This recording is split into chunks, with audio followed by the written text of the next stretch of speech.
नमस्कार, स्वदेश विशेष देख रहे हैं आप। मैं हूं आपके साथ प्रशांत पांडे। जब चुनौतियां ज्यादा हों और अपना बेस्ट देते हुए आगे बढ़ने का लक्ष्य हो तो फिर संतुलन बेहद जरूरी है। फिर चाहे मामला पर्सनल लाइफ का हो या फिर प्रोफेशनल लाइफ का क्यों ना हो। अगर प्रोफेशनल लाइफ की बात करें तो बेहतर बनने और तरक्की की दौड़ में ज्यादा मेहनत करने की होड़ है, लेकिन इस चक्कर में काम के घंटे बढ़ रहे हैं और तनाव भी। आखिर काम के घंटे कितने हों, ये बहस तेज हो गई है। वजह है आंध्र प्रदेश सरकार का रोजाना 10 घंटे काम करने का फरमान।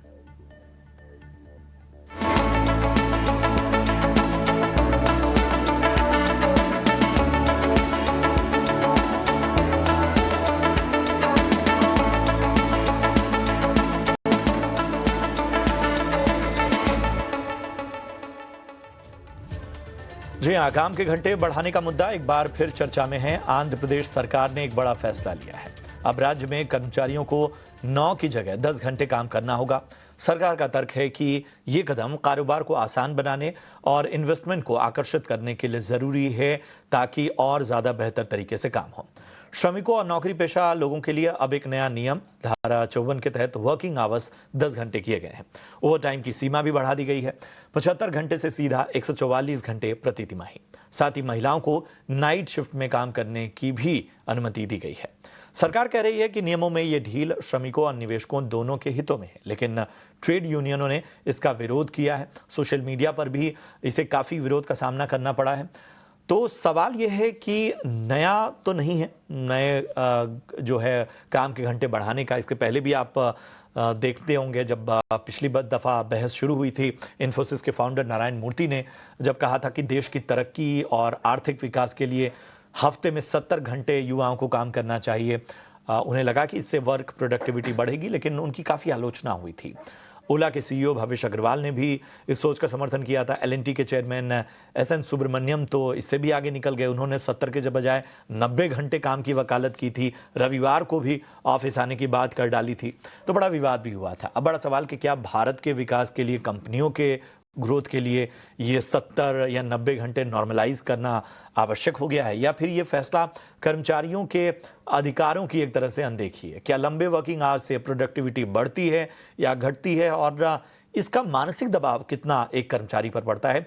हम हर पहलू को आज टटोलेंगे आज की चर्चा में, और हमारे साथ बेहद खास मेहमान आज की चर्चा में शामिल हो रहे हैं। मैं परिचय करा दूं, हमारे साथ इस वक्त नीति शर्मा है, सीईओ हैं टीम लीज डिजिटल से। नीति जी, बहुत बहुत शुक्रिया अपना समय देने के लिए। हमारे साथ करण गुप्ता, डॉक्टर करण गुप्ता हैं, हार्वर्ड एलुमनाई हैं और करियर काउंसलर हैं, फाउंडर और सीईओ हैं करण गुप्ता कंसल्टिंग से। करण, आपका भी बहुत बहुत स्वागत। नीति, मैं सबसे पहले आपके पास आना चाहूँगा। सवाल यही है कि कैसे देख रहे हैं, मतलब मेरे ख्याल से ये बहस तो अब जैसे ही चूंकि ये सरकारी फरमान है, जाहिर सी बात है आंध्र प्रदेश जैसे एक बहुत ही विकसित राज्य से आया है, वो भी एक ऐसे राज्य में जहां मल्टीनेशनल कंपनियां, बाकी चीज़ें एक लंबे समय से काम कर रही हैं, और वहां पर तो ग्लोबल आधार भी है कि किस तरह का वर्किंग कल्चर है। इन सब के बीच में इस फैसले को या इस फरमान को आप कैसे देखते हैं? देखिए, मेरा मानना है कि कोई भी चीज अगर मैंडेटरी कर देंगे ना, तो उसके अपसाइड और डाउनसाइड देखना बहुत मुश्किल हो जाता है। मतलब आप कहेंगे कि अगर 10 घंटे किसी को ऑफिस में बैठना है, 1 डेढ़ घंटा एक सब समय का ट्रैवल टाइम हो गया है, मतलब 14-15 घंटा कोई इंसान अगर घर से बाहर रहेगा, उसकी प्रोडक्टिविटी का क्या हाल होगा, उसके वर्क लाइफ बैलेंस का क्या हाल होगा, वो देखना पड़ेगा। और मेरा तो सच में ये मानना है कि ज्यादा घंटे का मतलब ये नहीं होता है कि प्रोडक्टिविटी ज्यादा होगी या आउटकम ज्यादा होगा। किस तरीके से हम हर एक घंटे की प्रोडक्टिविटी का हम क्वांटिफाई कर पाए, उसको इम्प्रूव कैसे कर पाए, वो ज्यादा जरूरी है एज कंपेयर टू कि 10 घंटे जबरदस्ती बैठो। और जब जबरदस्ती कोई चीज लागू करना चाहते हैं तो होगा क्या, एम्प्लॉयज 10 घंटे ऑफिस में तो बैठेंगे, बट वो सही में काम करने के नहीं कर रहे हैं, पता नहीं है किस टाइप का काम कर रहे हैं, उनके मेंटल हेल्थ का क्या प्रॉब्लम आएगी, वो सारी ही चीजें फिर से आंध्र प्रदेश गवर्नमेंट को भी सोचनी पड़ेगी। सो ये 1:1 का रेशियो है ही नहीं कि ज्यादा घंटे मतलब ज्यादा प्रोडक्टिविटी। और ये काफी हद तक आप देखेंगे, अगर हम एफएमसीजी सेक्टर में देख लें, क्विक कॉमर्स सेक्टर्स में देख लें, जो डिलीवरी एग्जीक्यूटिव्स होते हैं, वो आज भी 13-14 घंटे दिन में काम कर रहे हैं, बिकॉज उनका वो काम करने का तरीका है, उनका वो कमाने का तरीका है। बट सब इंडस्ट्रीज और सब रोल्स को ये जरूरी है ही नहीं कि आप 10 घंटे फिजिकली ऑफिस में रहो या 10 घंटे लॉग इन रह के काम करो। आप वही काम 8 घंटे में अगर कर सकते हैं प्रोडक्टिविटी के हिसाब से, ग्रेट। हाँ, अगर हम हर एक घंटे की प्रोडक्टिविटी इंटू 10 करेंगे, वो इक्वल रहेगी, तब जाके ये एक्चुअली सक्सेसफुल होगा, बट इट्स नॉट नेसेसरी और ये लॉन्ग टर्म नहीं हो पाता है। 8 to 9 इज द मैक्सिमम, क्योंकि लोगों का जो मेंटल हेल्थ है, उनके जो सोचने की क्षमता है, वो भी लिमिटेड होती है, सबको ब्रेक चाहिए होता है। वरना ये होगा कि आप आ तो जाओगे, लेकिन 2-2 घंटे लंच ब्रेक हो रहा है, टी ब्रेक्स हो रहा है, तो प्रोडक्टिविटी में तो वैसे भी इम्पैक्ट होने वाला है। बिल्कुल सही बात आपने कही और शायद इन सारे पहलुओं को देखना होगा कि अगर किसी चीज़ को मैंडेटरी कर दिया जाए, ज़रूरी कर दिया जाए, ये ना देखते हुए कि अलग अलग जॉब प्रोफाइल में वर्क का कल्चर कैसा है, काम का दबाव कैसा है, कितना काम और कितने कम या ज़्यादा वक्त में कोई टेक्निकल काम है, इन सारी चीज़ों को अगर नज़रअंदाज किया जाएगा तो जाहिर सी बात है कि बैकलैश देखने को मिलेगा और इस केस में भी देखने को मिला। चलिए मैं परिचय करा दूं, हमारे साथ एक और बेहद खास मेहमान इस चर्चा में शामिल हो रहे हैं। अभी घोष साहब हैं, former IAS and ILO officer और India strategic consulting honorary senior adviser, BRICS CCI convenor हैं, फिक्की के special group on labour reform से जुड़े हुए हैं। अभी सर बहुत बहुत स्वागत आपका और इस पैनल में शामिल होने के लिए अपना कीमती समय देने का आपका बहुत बहुत धन्यवाद।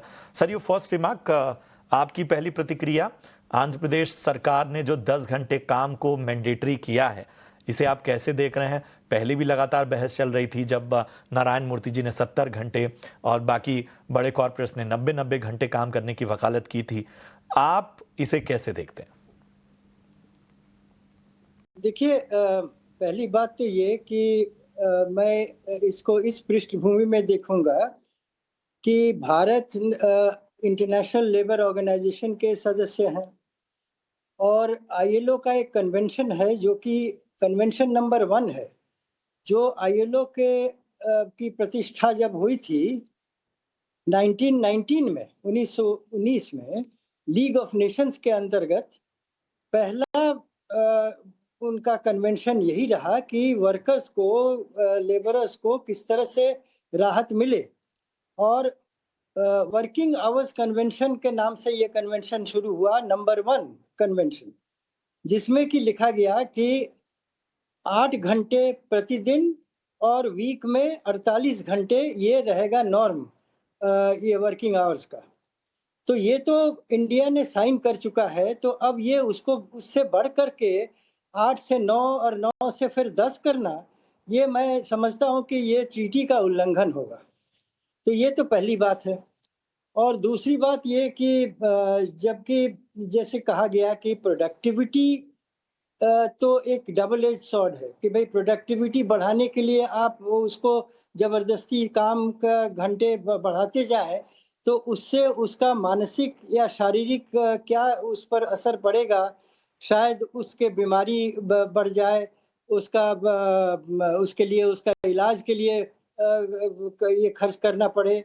और दूसरी बात ये कि प्रोडक्टिविटी एक तरफ है और वेलफेयर, जो कि बोलते हैं लेबर वेलफेयर, वो भी उतना ही इम्पोर्टेंट है।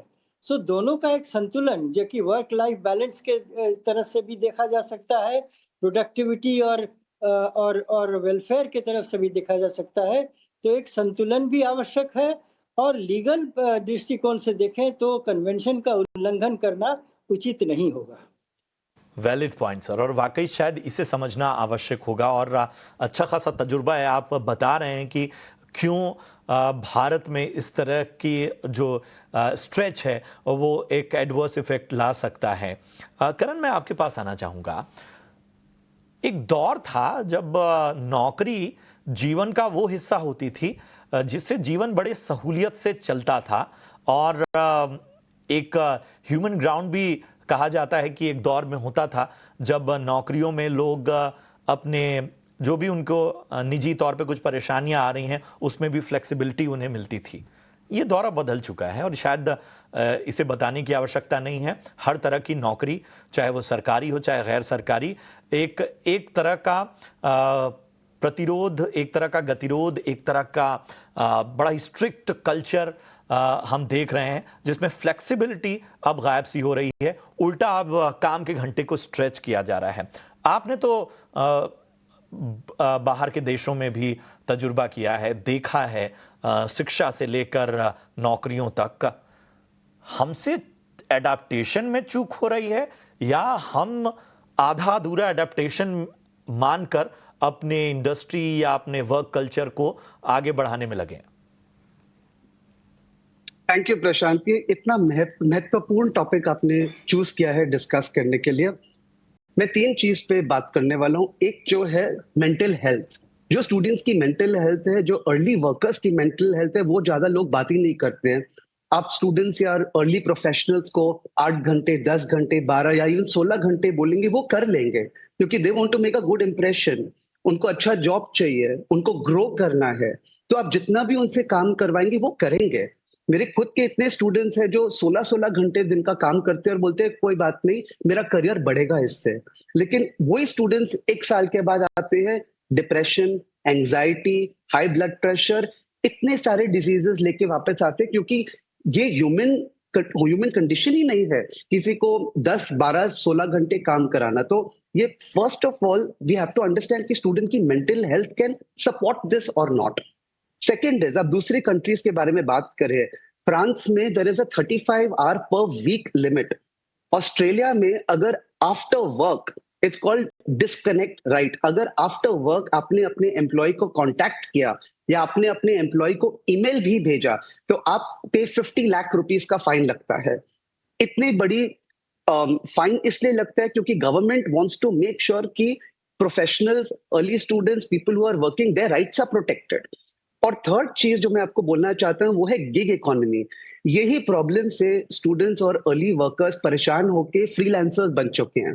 तो इनको गिग इकोनॉमी में इनका अभी पूरा सपोर्ट है, क्योंकि वो काम सिर्फ कॉन्ट्रैक्ट पे करते हैं। अगर उनको 4 घंटे काम करना है करते हैं, 10 घंटे काम करना है उतना कर लेते हैं, but they are responsible for how much work they want to do. So इसीलिए हम देख रहे हैं कि इतने सारे यंग प्रोफेशनल्स अभी फ्रीलांसर्स बन रहे हैं और गिग इकोनॉमी उसकी वजह से ही चल रहा है। और शायद यही वजह है कि जो अब फ्लेक्सिबिलिटी या ज़्यादा अर्निंग और बाकी चीज़ों की ओर देखा जा रहा है, तो उसमें फ्रीलांसिंग और जिस गिग इकॉनमी की आप बात कर रहे हैं उस ओर भी लगातार स्टूडेंट्स देख रहे हैं। और एक चीज़ नीति में समझना चाहूँगा, इसके अलावा कोर चैलेंजेस क्या देख रहे हैं? मतलब यही वर्किंग आवर्स में ही देखें तो बहुत सी चीज़ें ऐसी हैं कि जिसमें महानगरों में तो हम देखते हैं कि उसमें ट्रैवलिंग भी ऐड करना चाहिए।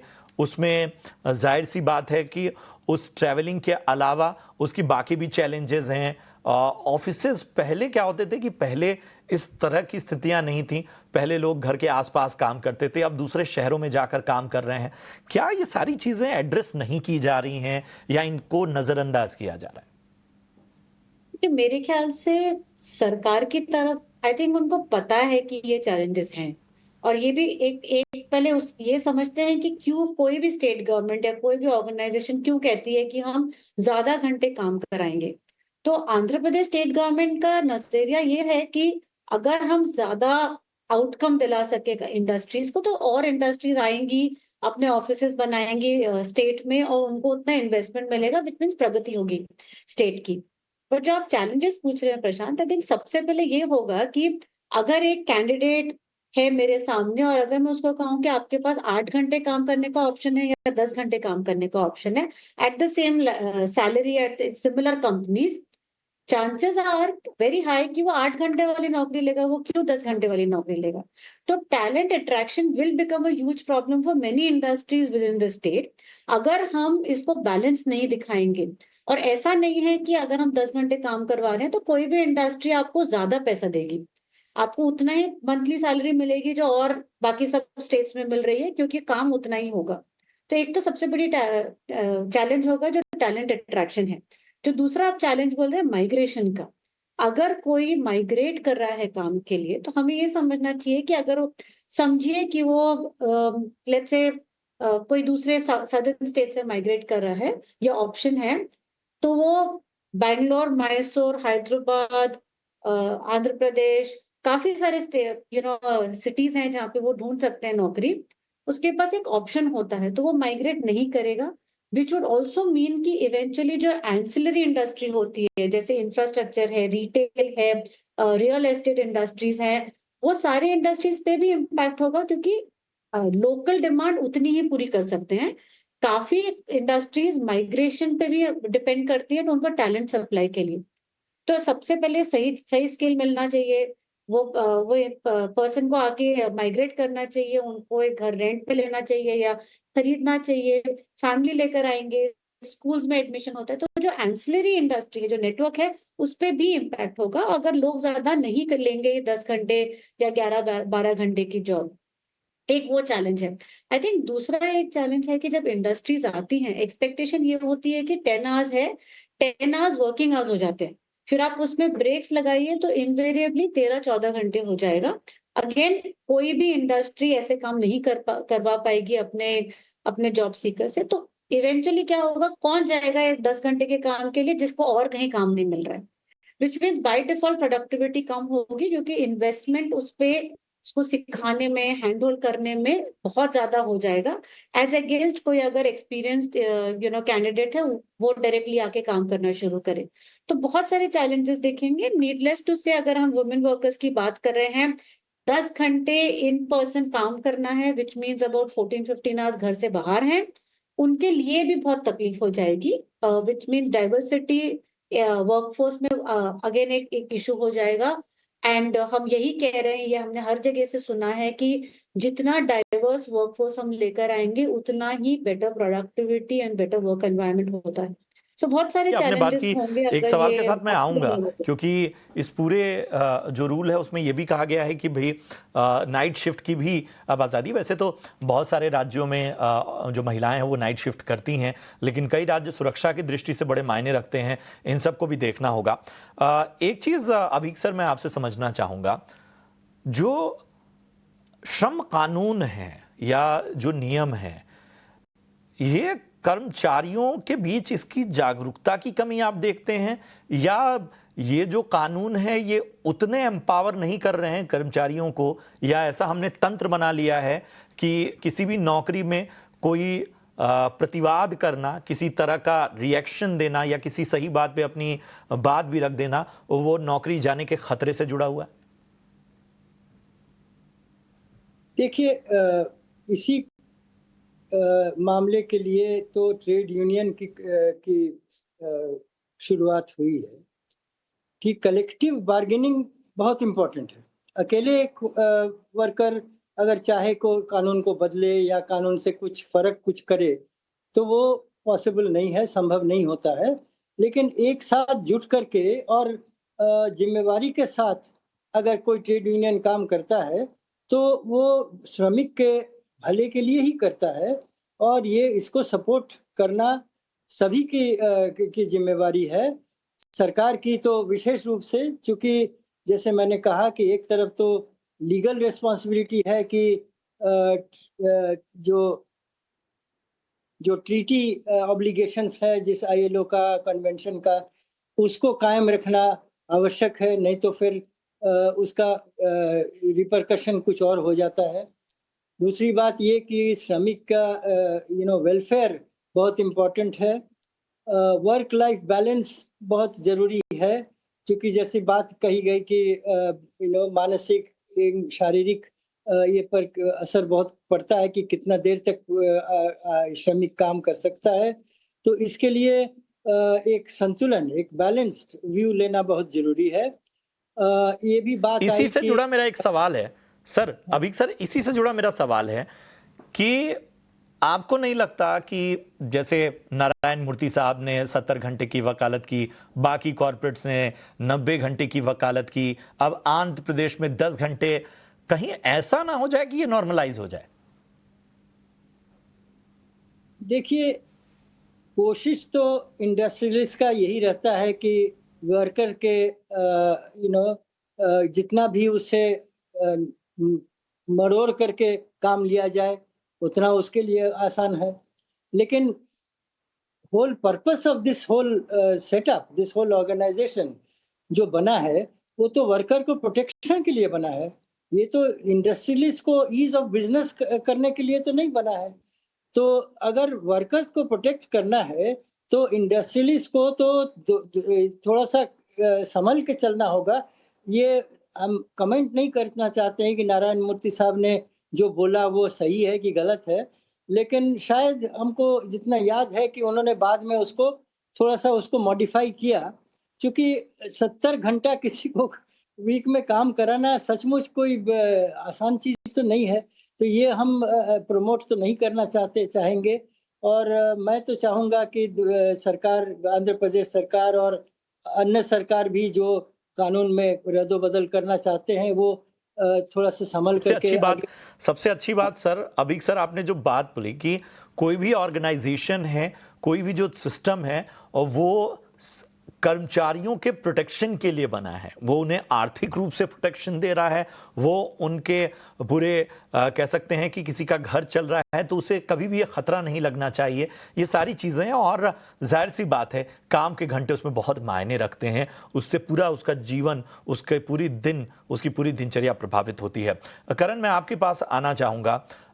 हमें ये बताइए कि आमतौर पर हम देखते हैं कि अगर आपका एक निर्धारित समय है, मैं चलिए 10 घंटे को भी मान लेता हूं कि 10 घंटे भी अगर आपका वर्किंग आवर है, 10 घंटे के बाद भी अक्सर ऐसा होता है कि आपको कई बार काम की वजह से या किसी स्पेशल असाइनमेंट की वजह से उन घंटों में एक्स्ट्रा करना पड़ता है, एक्स्ट्रा शिफ्ट करनी पड़ती है और बदलते माहौल में तो उन एक्स्ट्रा शिफ्ट का कोई कंपनसेशन नहीं है। बहुत सी चीज़ें बदल चुकी हैं आज के दौर में। क्या इस पे एक कहीं ना कहीं अब एक्ट करने की आवश्यकता है और क्या आपको लगता है कि शायद आने वाले वक्त में जो कंपनियां एट्रिशन से जूझ रही हैं या जो कंपनियां टैलेंट को रिटेन करने से चूक जा रही हैं, ये एक बहुत बड़ा फैक्टर है? ये अगेन बहुत ही इंपॉर्टेंट क्वेश्चन है। अब देखो, अभी जो टेक्नोलॉजी आ चुकी है, आर्टिफिशियल इंटेलिजेंस है, इतने सारे टूल्स हैं वर्कर्स के पास, स्टूडेंट्स के पास, अर्ली प्रोफेशनल्स के पास। वो ये टूल्स यूज करके जो आप 10 घंटे का काम करा रहे हो वो 2 घंटे में भी कर सकते हैं। It is not about working hard, also it is about working smart. अगर स्टूडेंट्स और अर्ली करियर प्रोफेशनल्स को आप बोले कि 10 घंटे काम मत कीजिए, आपका ये काम है, ये काम खत्म करके दीजिए, या ये आपको 2 घंटे में भी हो सकता है या 10 घंटे में भी, वो आप पे डिपेंड होता है। That is a much better way to look at it. Ultimately हमें क्वेश्चन करना चाहिए कि what is the purpose of this. अगर हम बोले कि हमें जापान और कोरिया के तरह और चाइनीज के तरह 12 घंटे दिन में काम करना चाहिए, फिर वो क्या मेजर करे? वो satisfaction at the end of the day, क्या वो बच्चे सेटिस्फाइड है, क्या वो संतुष्ट है कि ये मेरा लाइफ है एट द एंड, कि मैं 12 घंटे काम कर रहा हूँ, ना फैमिली के लिए टाइम है, मेरा हेल्थ बिगड़ता जा रहा है। बिगनिंग में कॉल सेंटर्स में हमारे कितने सारे युवाओं ने काम किया और वही सारे युवा भी बोलते हैं कि मेरे हेल्थ के प्रॉब्लम्स हैं क्योंकि आप मुझे रात को काम करा रहे हो और दिन में सुला रहे हो। तो end of the day we have to think about the work life balance, we have to think about the future, not just immediate gain कि अभी के लिए ठीक है आप 10-15 घंटे काम कर लो, अपना गोल अचीव कर लो, लेकिन 3 साल के बाद क्या होने वाला है? ये सही क्वेश्चन हमें पूछना चाहिए। क्या नौकरी में 10-10 घंटे खटने के बाद, एक लंबा समय गुजारने के बाद आपकी सेहत और आपकी बाकी चीजें क्या कॉम्प्रोमाइज नहीं होंगी? बड़ा सवाल है ये। नीति, मैं एक और आखिरी सवाल के साथ आपके पास आना चाहूंगा। महिलाओं को नाइट शिफ्ट में काम करने की छूट दी गई है और खैर महिलाएं काम करती हैं नाइट शिफ्ट में बहुत से शहरों में, बहुत से ऑर्गेनाइजेशन में, लेकिन मैं एक चीज समझना चाहूंगा, क्या ये एक और तरह का तनाव पैदा करेगा? क्योंकि आमतौर पे क्या होता है, हमारे यहाँ जो काम करने का कल्चर, उसमें एग्जाम्पल बड़े दिए जाते हैं। अगर कोई महिला नहीं भी नाइट शिफ्ट में काम करना चाहती है तो शायद उसके सामने एग्जाम्पल दे दिया जाए उसकी कंपनी द्वारा कि देखो तुम्हारी टीम में तो मेजॉरिटी ऑफ महिलाएं नाइट शिफ्ट कर रही हैं, तुम्हें क्या दिक्कत है? तो मेरे हिसाब से वो एक अच्छा मूव है, क्योंकि जिसको काम करना है, जो कर सकती हैं नाइट शिफ्ट में काम, उनके लिए एक ऑप्शन है। जैसे आपने कहा, काफी स्टेट्स में एक ये रूल है कि 8 बजे या 9 बजे के बाद में मोस्ट इंडस्ट्रीज में महिलाएं काम नहीं कर सकती हैं, ऑफिस में नहीं बैठ सकती हैं। अगर करती हैं, जैसे बीपीओ का एग्जांपल दिया था अभी, तो उनका पिकअप ड्रॉप, उनकी सुरक्षा की जो जिम्मेदारी है वो ऑर्गेनाइजेशन की हो जाती है। सो मेरे ख्याल से एक अच्छा ऑप्शन है। एज एन अपॉर्चुनिटी, जो कर सकता है, जो करना चाहता है, उसके लिए एक ओपनिंग है। और बट वही है कि मैंडेटरी नहीं कर सकते हैं कोई भी चीज, किसको जो नहीं कर पाएगा। और ऐसा नहीं होना चाहिए कि क्योंकि जैसे आपने एग्जाम्पल दिया कि बाकी सब कर रहे हैं, आप क्यों नहीं कर सकते हो। सबके चैलेंजेस, सबके रिक्वायरमेंट्स अलग अलग होते हैं। और मैं वहीं पे वापस आऊंगी कि एज एन इंडिविजुअल, अगर मुझे ऑप्शन मिल रहा है कि डे जॉब करो eight the same salary, same kind of output, तो मैं प्रोबेबली वो प्रेफर करूंगी कंपेयर टू कि नहीं आप नेसेसरली नाइट शिफ्ट करो। और ये अगेन इंडस्ट्रीज पे डिपेंड होता है। हॉस्पिटैलिटी इंडस्ट्री है, रिटेल इंडस्ट्री है, काफी मल्टीपल शिफ्ट्स में लड़कियां काम करती हैं, देयर इज नो प्रॉब्लम। के नेचर पे भी, अभी अगर काम के स्टेट नेचर पे गवर्नमेंट डिपेंड होता है, इंडस्ट्री के नेचर पे डिपेंड होता है, और आपकी चॉइसेस भी हैं, इन सारी चीज़ों में मायने रखती हैं। बहुत ही अच्छी चर्चा रही। नीति, अभिक सर, करण, आप सभी इस चर्चा में जुड़े, अच्छा लगा, और हर पहलू हमने टटोलने की कोशिश की। निचोड़ यही है कि ये अनिवार्य नहीं होना चाहिए, और शायद हमें ह्यूमन ग्राउंड पे अब शायद नौकरियों को और बाकी चीज़ों को देखना होगा। यही वजह है कि हम देख रहे हैं कि एंटरप्रेन्योरशिप या बाकी शायद ये ज़्यादा बढ़ावा मिल रहा है, या उस ओर रुझान ज़्यादा मिल रहा है। कंपनियां टैलेंट को रिटेन नहीं कर पा रही हैं, एट्रिशन से जूझ रही हैं, आंकड़े उसके गवाह दे रहे हैं। और कोरोना का काल याद, जो दौर था वो याद करिए कि लोगों को, बहुत सारी कंपनियों ने जब वर्क फ्रॉम होम के बाद ऑफिस बुलाना शुरू किया, तो उन्होंने उन नौकरियों को प्रेफर करना शुरू किया जो शायद वर्क फ्रॉम होम हो या हाइब्रिड मॉडल पर काम कर रही हो। तो शायद अब नज़रिया, पहलू, ये सब कर्मचारी का भी बदल चुका है, और शायद इस दिशा में अब सिस्टम को, ऑर्गेनाइजेशंस को, इन सभी को सोचने की आवश्यकता है। शुक्रिया करेंगे आप सभी का अपना कीमती समय देने के लिए, इस चर्चा में शामिल होने के लिए। चलिए, इसी के साथ आज की चर्चा में इतना ही। उम्मीद करते हैं कि आपको ये चर्चा पसंद आई हो। फिलहाल मुझे और मेरी पूरी टीम को दीजिए इजाज़त। नमस्कार।